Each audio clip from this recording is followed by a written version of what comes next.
Ration కార్డుల కోసం చూసి చూసి చూసి కొత్తగా పెళ్లిళ్ళైనటువంటి కుటుంబాలు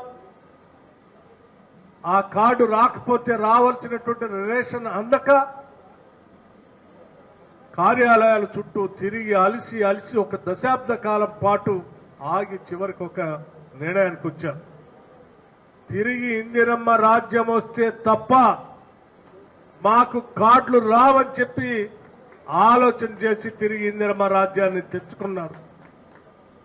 ఆ తెచ్చుకున్నటువంటి ఇందిరమ్మ రాజ్యంలో ఈరోజు అర్హత కలిగినటువంటి ప్రతి పేద కుటుంబానికి రేషన్ కార్డులు ఇచ్చుకుంటూ పోతా ఉన్నాం. చాలా మంది అనుకుంటుండొచ్చు రేషన్ కార్డులు ఇవ్వటమే కదా అని.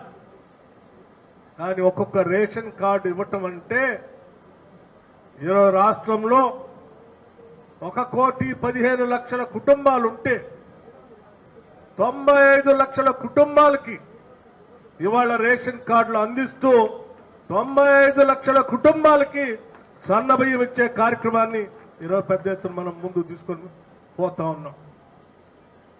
సన్నబియ్యం కేజీ మీ అందరికీ తెలిసింది 50 నుంచి 55 రూపాయల పైన ఉన్నటువంటి కేజీ బియ్యాన్ని ఈరోజు ఈ 95 లక్షల కుటుంబాలకి ఆ కుటుంబంలో ఉన్నటువంటి ప్రతి వ్యక్తికి 6 కేజీల లెక్కగట్టి ఈరోజు ఉచితంగా ఇచ్చేటువంటి కార్యక్రమాన్ని ఈరోజు రాష్ట్ర ప్రభుత్వం తీసుకొని ముందుకు పోతున్నటువంటి సంగతి మీ అందరికీ చెప్పాలనేటువంటి ఆలోచన ఈ సందర్భంగా ఈ లెక్కలు చెప్తా ఉన్నాం.